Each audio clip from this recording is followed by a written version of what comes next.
স্মরণকালের ভয়াবহ বন্যায় নোয়াখালীতে সৃষ্টি হয়েছে স্থায়ী জলাবদ্ধতা। এতে অসহনীয় দুর্ভোগে দিন কাটছে সোনাইমুড়ি উপজেলা সহ বিভিন্ন উপজেলার মানুষের। ক্ষতিগ্রস্তদের সেবায় এগিয়ে এসেছেন এসএ পরিবহন তথা এসএ গ্রুপ অব কোম্পানিজের ব্যবস্থাপনা পরিচালক সালাউদ্দিন আহমেদ। সেখানে আছেন সহকর্মী হিদায়তুল্লাহ সীমান্ত।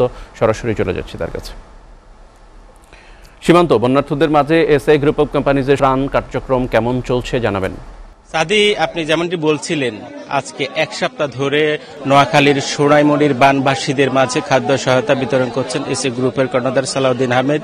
তিনি সশরীরে পরিবার নিয়ে একেবারে এক প্রান্ত থেকে অন্য প্রান্তে, সোনাইমুড়ির এক ইউনিয়ন থেকে অন্য ইউনিয়নে ছুটছেন যে ত্রাণবাহী গাড়ি নিয়ে, এবং তিনি সশরীরে নিজের হাতে সেই বানভাসী মানুষ, অর্থাৎ একেবারে যারা নিম্ন শ্রেণীর মানুষ, যারা ফসল আদি নষ্ট হয়েছে, যারা একেবারে নিম্ন শ্রেণীর মানুষ, যারা একেবারে দিনমজুর, সেই দিনমজুরদের কাছে কিন্তু উনি ছুটে চলছেন একেবারে এক সপ্তাহ ধরে। তাদের হাতে নিজে একেবারে সেই ত্রাণ সহায়তা তুলে দিচ্ছেন। আমি যদি এখন সোনাইমুড়ির একটি অম্বরনগর এলাকায় রয়েছে, সেখানে কিন্তু হাজার হাজার মানুষ, নারী পুরুষ, তারা একসাথে হয়েছেন সেই সালাউদ্দিন আহমেদের কাছ থেকে সেই খাদ্য সহায়তা নেওয়ার জন্য। আপনাকে বলে রাখি যে সোনাইমুড়ি অর্থাৎ নোয়াখালী মানুষের এখন খুব কষ্ট দিনাতিপাত করছে, অর্থাৎ হচ্ছে স্থায়ী জলাবদ্ধতা যেমন রূপ নিয়েছে, তেমনি পানি দূষিত হয়ে পড়ছে, যার কারণে কিন্তু তারা অসহনীয় জীবনযাপন করছেন। আমি যদি এখন আপনাকে যদি একটু দেখানোর চেষ্টা করি, আমার পিছনে আপনি দেখতে পাচ্ছেন একেবারে মানুষের যে উপস্থিতি, আপনি লাইন ধরে তারা সেই যে উপহার সামগ্রী তারা নিচ্ছেন। সকাল থেকে এক ইউনিয়ন থেকে অন্য ইউনিয়নে ছুটছেন এসএ পরিবহনের যে ত্রাণবাহী গাড়ি, যেখানে যাচ্ছেন সেখানেই অসহায় মানুষ ছুটে আসছেন সেই খাদ্য সহায়তা নেওয়ার জন্য। সেই এখানে একটা অম্বরনগর একটি এলাকা, সেখানে প্রত্যন্ত একেবারে গ্রামীণ জনপদ, সেখানে কিন্তু তিনি সশরীরে এসে উপস্থিত হয়েছেন। আমি যদি ওনার সাথে একটু কথা বলতে চাই, এক সপ্তাহ ধরে তিনি একেবারে বৃষ্টি রোদ উপেক্ষা করে এই মানুষের কাছে পৌঁছছেন খাদ্য সহায়তা নিয়ে। আমরা দেখছি যে এক সপ্তাহ ধরে আপনি এই বৃষ্টি এবং রোদ উপেক্ষা করে মানুষের মাঝে ছুটছেন। এই যে ছুটে চলা আর কতদিন অব্যাহত থাকবে? আপনার এই সোনাইমুড়ির মানুষ আপনাকে সবসময় কাছে পেতে চায়। আসলে আমরা তো এক সপ্তাহ ধরে কাজ চলছে আমাদের। আমরা বিভিন্ন উপজেলার বিভিন্ন ইউনিয়ন পরিষদে দিয়ে আসছি। আজকে বোধহয় সপ্তম দিন, 7 দিন যাচ্ছে। তো আমাদের আগামীকালকে আমাদের, যদিও আজকে এখানে প্রায় আমাদের যে 12,500 পরিবারকে দেওয়ার, সেটা আমরা আজকে সম্পন্ন হবে। তার উপরে কিছু মাদ্রাসা রয়েছে, যে মাদ্রাসাগুলোতে ত্রাণ পায় নাই, তার কারণ তারা পারিবারিক নয়। ওখানে মাদ্রাসা, এতিমখানা, ওখানে ছেলেপেলেরা মাদ্রাসা সকলের সাহায্য চলে।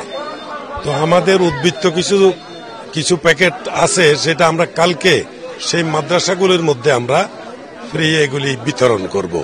তাইলে আমাদের আপাতত 12,500 যে প্যাকেট, 13,000 প্যাকেটের মতো আমাদের সম্পূর্ণ হবে।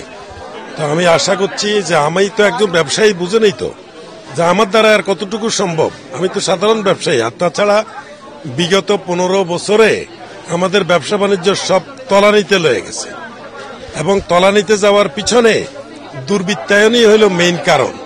কেননা দুর্বৃত্তের টাকা জোগাড় করার জন্য যারা করেছেন, যেমন যারা রাজস্ব বোর্ড বলেন, সিটি কর্পোরেশন বলেন, সেই ঢাকার সিটি কর্পোরেশনগুলো যেখানে ট্রেড লাইসেন্স দেওয়ার কথা 300 টাকায়, সেটা 20,000 50,000 টাকা উঠেছে।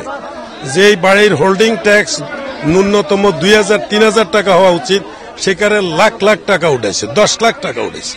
তো এই যে দুর্বৃত্তায়ন, এই দুর্বৃত্তায়নের কারণে আমরা দেশবাসী আমরা ব্যবসায়ীরা একেবারে নিঃস্ব হয়ে গেছি। আজকে যে আমি ত্রাণ দিচ্ছি, আমার কিন্তু জমা টাকা নেই, তারপরেও আমি সাহস করেছি, এবং এই কোন রকম আমি ডাইন বাম করে আমার গ্রুপ অফ কোম্পানি, প্রত্যেকটা কোম্পানির থেকে আমি জোগাড় করে লোনের টাকা দিয়ে তারপরে আমি আজকে এই ত্রাণ কার্য সম্পন্ন করেছি। তো আসলে বিগত 15 বছরের যেই দুর্যোগপূর্ণ অবস্থা ছিল আমাদের প্রতি, সেটার জন্য আমরা নিঃস্ব হয়ে গেছি। এবং আমরা যে শুধু আমরা তা না, সারা দেশ নিঃস্ব হয়ে গেছে। তাই অনেক সময় অনেক কথা বলেছি, হয়তো অনেকে বা কোনভাবে নিছেন জানি না। আমরা ভুক্তভোগী, আমরা সব জানি। এই জানার সুবাদেই আমরা এটা বুঝতে পারি। সেই বুঝার সুবাদে আমরা মনের দুঃখে বলেন, সত্য জেনে বলেন আমরা সেটা বলতে বাধ্য হয়েছি। আমরা সত্য বলতে বাধ্য হয়েছি, কেউ জানে না কিন্তু আমরা জানি।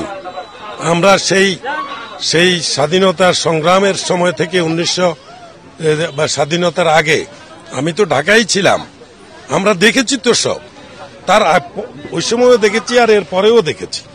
কাজেই মনের ভিতরে যে চাপা ক্ষোভও তো আছে, যারা করছেটা কি একটা লুণ্ঠন, একটা মানুষের যে একটা বিগত সরকারকে বলে কি আমরা স্বৈরাচার, অবশ্যই স্বৈরাচার বললে তাকে প্রমোশন দেওয়া হলো, স্বৈরাচারী কায়দা এটা নয়। স্বৈরাচার বললে সামান্য কিছু বোঝায় যে গণহারে সে দিনের রাত এই দেশের মানুষকে যেভাবে অবমূল্যায়ন করা হয়েছে, ব্যবসায়ীদের অবমূল্যায়ন করা হয়েছে, এটার জন্য আমরা নিষ্পেষিত পারে মনের দুঃখে অনেক সময় অনেক কথা আমরা প্রকাশ করতে বাধ্য হচ্ছি। বিগত 15 বছরের সাহস পাই নেই প্রকাশ করতে। আরেকটা বিষয়, আমরা যেতে এখন মানুষ একটা পট পরিবর্তনের পর একটা সুন্দর রাষ্ট্র গঠন চায়, একটা কল্যাণ রাষ্ট্রের আশা মানুষ করছে, সেই কল্যাণ রাষ্ট্রটা কিভাবে প্রতিষ্ঠিত হবে আপনি একজন ব্যবসায়ী হিসেবে মনে করেন? আসলে আমি একজন ব্যবসায়ী হিসাবে কল্যাণ সাধনের জন্য, অথবা তারা যেটা বলছে রিফর্ম করবেন, রিফর্ম করে ওনারা তো এই কাজগুলি করবেন, কিন্তু রিফর্মের কিছু তো আমি বুঝতেছি না। কেননা রিফর্ম করলে তারা যে দুর্বৃত্তায়ন করেছে এবং পুলিশ বাহিনীকে ভাগ করে কয়েকটা ডিপার্টমেন্ট বানিয়ে গোম খুন সাদা পোশাকে তারপরে জঙ্গি হামলা দিয়ে আমাদের যুব সমাজকে সারা বিশ্বের দরবারে জঙ্গি হিসেবে চিহ্নিত করেছে, আসলে তো এটা ছিল ভুয়া একটা নাটক। তো ওনাদের যে করার যে জিনিসগুলি ছিল, আমাদের রিফর্ম যারা করবেন তারা তো ওই জিনিসটা এখনো হাত দেয়নি। এগুলো তো ওনারা যে দিন আসে তার পরের দিন থেকে এটাকে অ্যানালাইসিস করে বাদ দেওয়া উচিত ছিল। তারপরে একটা মিনিস্ট্রিকে 2-3টা মিনিস্ট্রি, একটা সিটি কর্পোরেশন, 2টা সিটি কর্পোরেশন, এবং এই সিটি কর্পোরেশন বানিয়ে সরকারের কোনো লাভ হয়েছে? কোনো লাভ হয়নি। সরকারের হয়েছে কিন্তু আমাদের জনগণের কোনো কল্যাণ সাধিত হয়নি।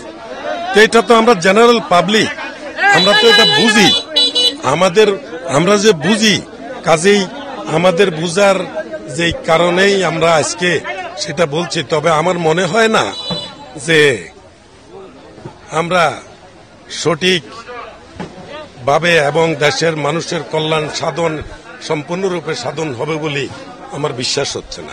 অসংখ্য ধন্যবাদ আপনাকে। যে সাদি, আপনি বলছেন যে এই যে মানুষ, যে নোয়াখালী সোনামুড়ি মানুষ একেবারে দুর্বিষহ জীবনযাপন করছেন, তাদের পাশে আজকে 1 সপ্তাহ ধরে কিন্তু সালাউদ্দিন আহমেদ তাদের পাশে গিয়ে সেই ত্রাণ সহায়তা পৌঁছে দিচ্ছেন। তিনি সাধারণ মানুষের কাছে আহ্বান করেছেন যে সবাই যেন একসাথে কাঁধে কাঁধ মিলিয়ে, রাজনীতি মিলে সবাই একসাথে মিলে কাজ করার আহ্বান জানিয়েছেন তিনি। সাদিয়া ছিল আমার কাছে নোয়াখালী সোনামুড়ি থেকে বন্যা পরিস্থিতি এবং এসএফ পরিবহনের ত্রাণ তৎপরতার সর্বশেষ।